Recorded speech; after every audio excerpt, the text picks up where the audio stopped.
surga mah ya punten tenukur ibadahna, tenukur kumaha rupa salatna. Ka surga mah bi fadlillah, ku karunia Gusti Allah, bi rahmatillah, ku kanya Gusti Allah. Ari soal ibadah mah ye cirining kahambaan urang ka Allah memang diciptakeun ka dunya pikeun ibadah. Wa ma khalaqtul jinna wal insa illa liya'budun. Toh soal ibadah nama punten, lamun urang ka surga ku salat saha nu bakal ka surga teh da salat sakit jelema lobana teh teu sarua, bener teu? Bener teu? Jawab sing jujur, aya kene apa orang sungapan bapak-bapak nu salat maghrib di masjid, isya di masjid, ai subuh kaburangan wae aya. Aya.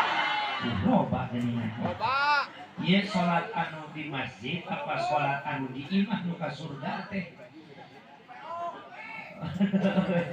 Masya Allah. Punten ulah nyalakeun